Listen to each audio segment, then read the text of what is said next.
Welcome back to the channel. In this video we will be rebuilding the top end, starting with assembling the power valves in the cylinder, and then we will be putting the piston rings in, cylinder on, head on, and testing for compression. To start off with, we're going to get the primary exhaust valve and coat it in a light coat of 2-stroke oil. This is the 2-stroke oil I'll be running in the bike. And it slides in there. Next up we have this U bracket, and that sits underneath the valve and is secured by 2 Allen head bolts.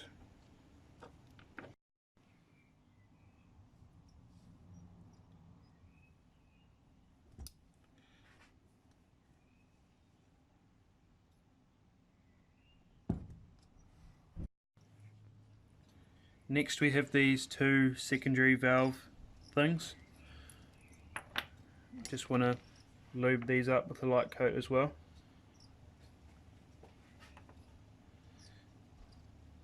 And then they slide into these 2 holes here.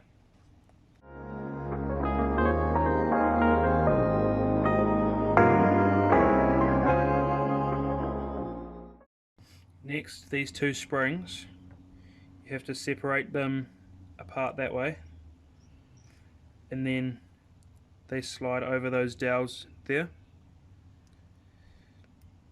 on both sides.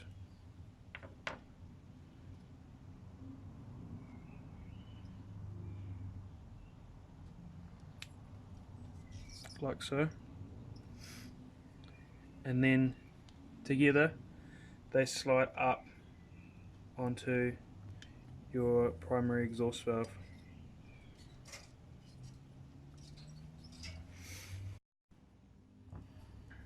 Lube the shaft up as well.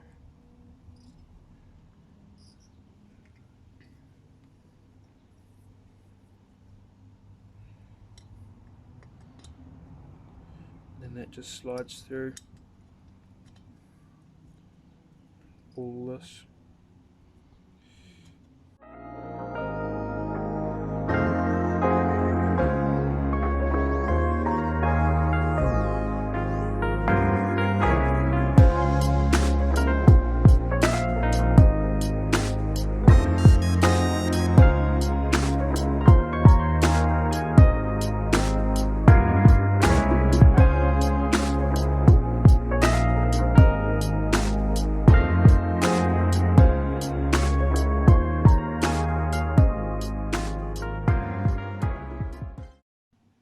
As you can see here on the shaft, that there's bolt holes, so you've got to make sure they're lining up with these 3 tabs.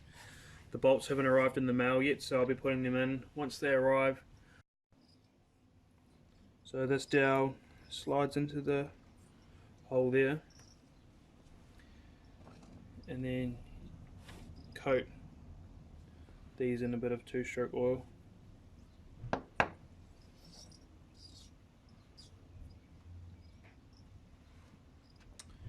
And then that part slides in there, so you want that part facing inward. You're going to want to put these in together like so. So that dowel slides through that gap there, and then that hole there goes through that dowel.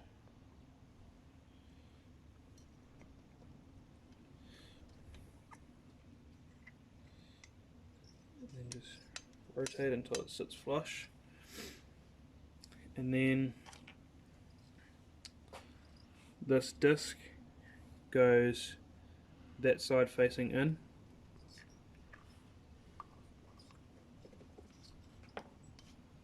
sits flush, and then this smaller rod goes through the top there and keeps everything lined up.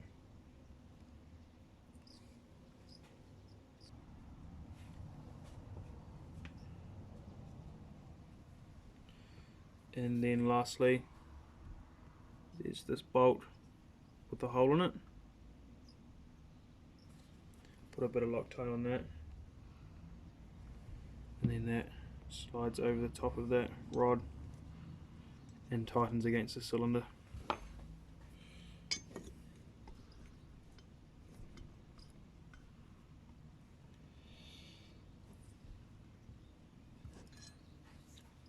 If you want to know how to pull power valves apart, there'll be a card up here that's pulling the power valves out of this cylinder. There is this retainer and bolt that goes here on the cylinder, and that keeps the power valve shaft in place. Put a bit of Loctite on the bolt as well.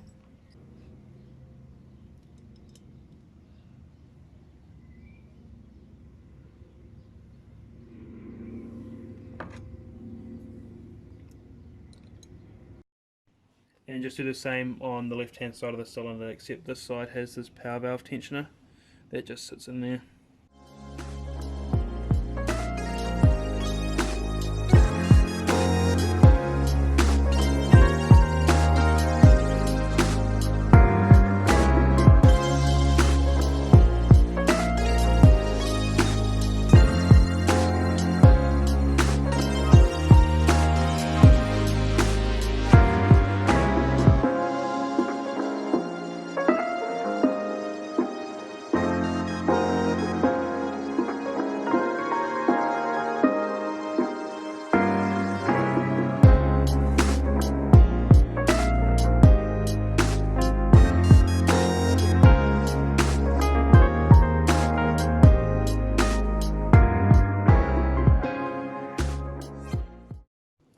For the power valve tensioner, there's a slit in the end of the power valve shaft, so you want to line the wire off the spring up with that.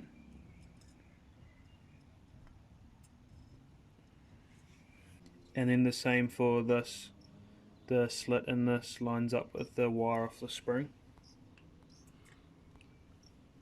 And then I'm just going to wind these screws in, but I'm not going to tighten them fully down, so once the bike's running I can adjust the tension on the power valve.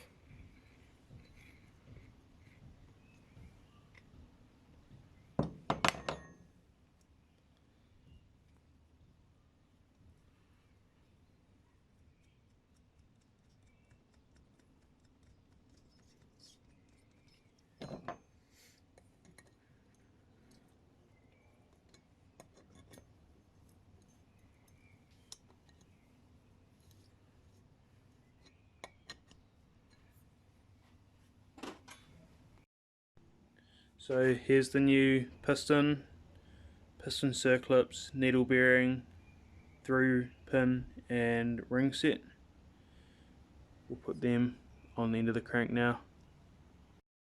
So to start off with, just going to stuff a rag around the rod here, just so we don't drop like a circlip or anything into the motor, because then we have a bad day if that happens. So here's the needle bearing that was on the end of the crank before. We'll just put a bit of 2-stroke oil on this and put that in there.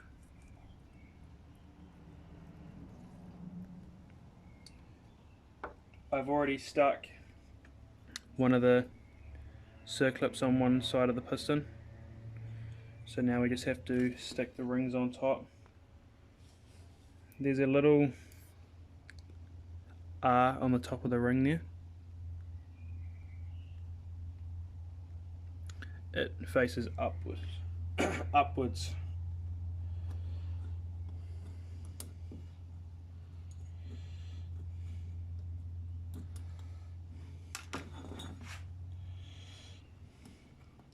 Both rings are the same, so it doesn't matter if they're on the top or bottom.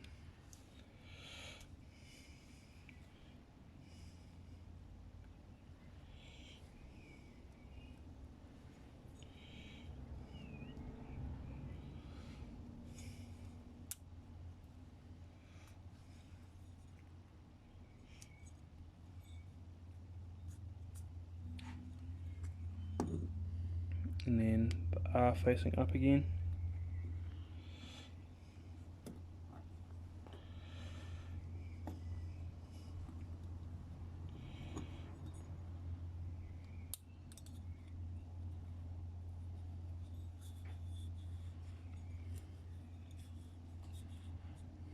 And they have these little dowels on the side of the piston, and your rings clamp against that, and that's what allows them to slide into the cylinder properly.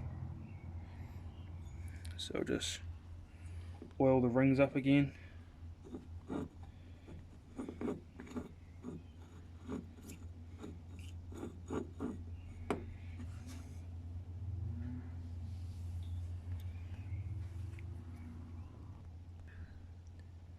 Next up, smear some oil on the pin and just start it through the end of the piston.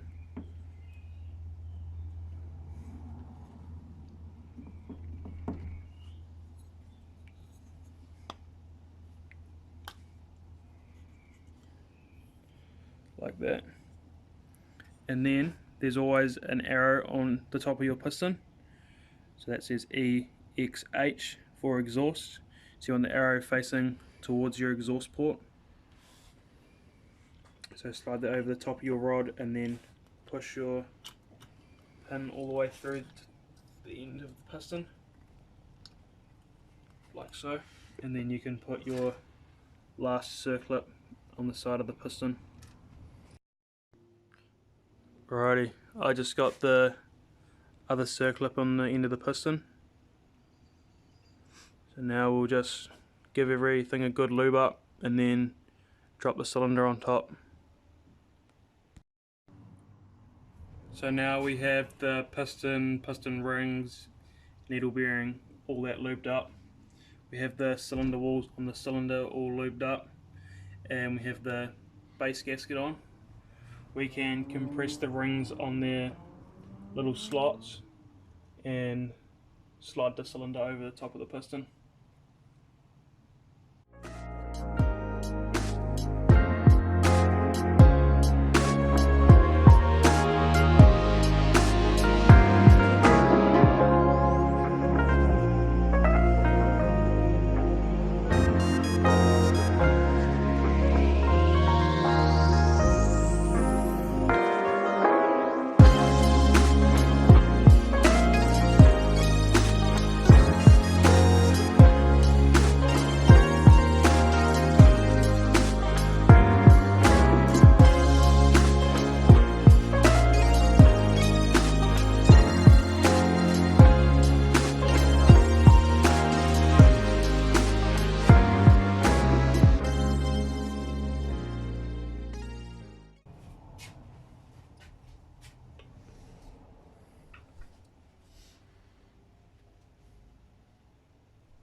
Once again, I'm going to use this copper anti-seize grease and just smear some on the cylinder studs,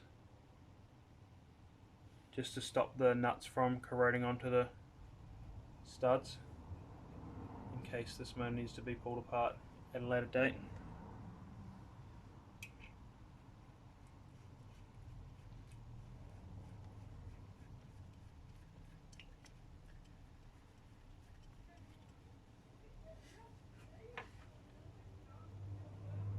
And just do that for all 4 studs and nuts. Now we have the cylinder on, we just need to put the linkage arm for the power valve on.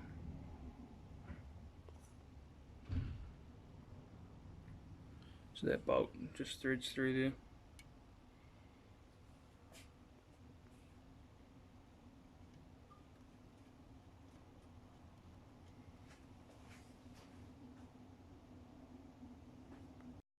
Now we're putting one of the power valve covers on. So match the gasket up with the bolt holes, and then grab one of these bolts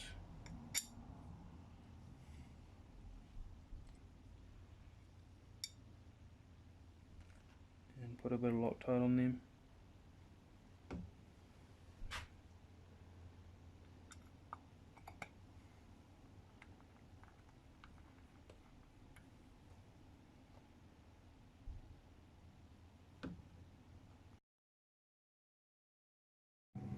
Now I've got this power valve cover, like I said, I'm not going to put the gasket on because I need to take this off to put those bolts in.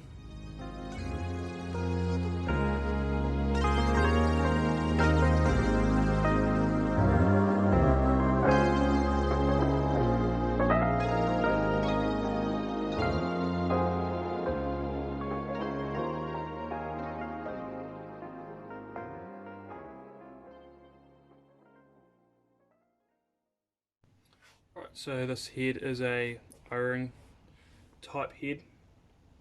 So these just sit into the grooves. One on the inside of the water jacket and one on the outside.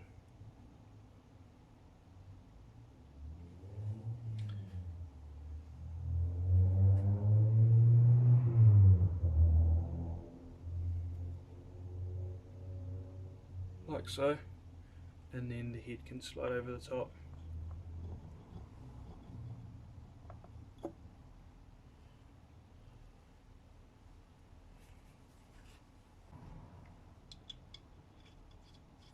And then the nuts just wind on top.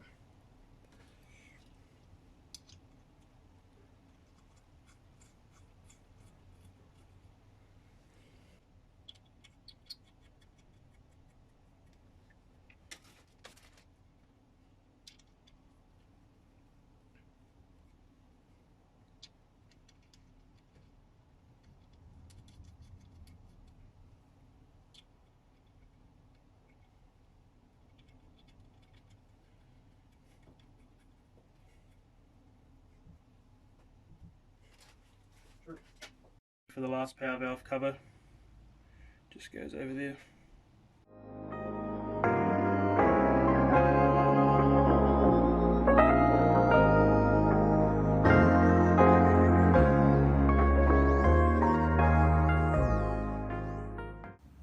Now we have all power valve covers, head, clutch cover, flywheel cover and water pump on. We need to put the kickstart on.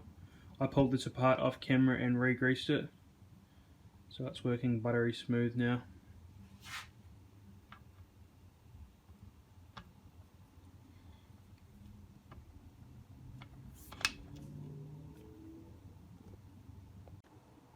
Here was the bolt that came out of the kickstart when I brought the bike. In my opinion, that just looks ugly with the bolt and the separate washer. So I've sourced this kickstart bolt through OEM Suzuki, and that's going to look much better. So with a bit of Loctite on the bolt, just thread it in. And these bolts do come out quite often, so make sure you tighten it up well, because when you're kicking the bike over, as you can see, it's moving, so that's why they back out. So now with the bolt and then to the kickstart, we can see if the motor turns over.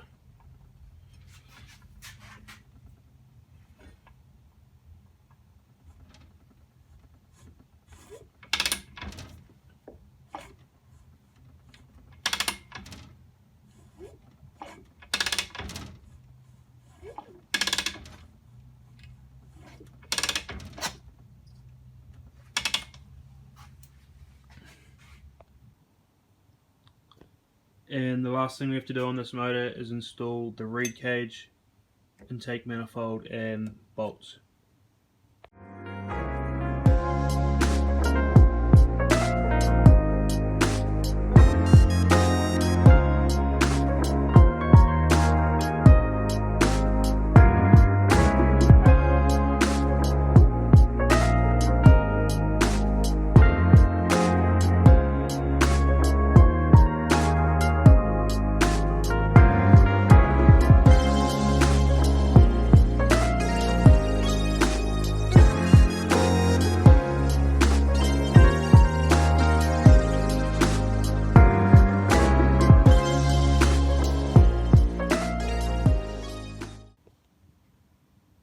I also have the stock carburettor off this bike that was vapor honed.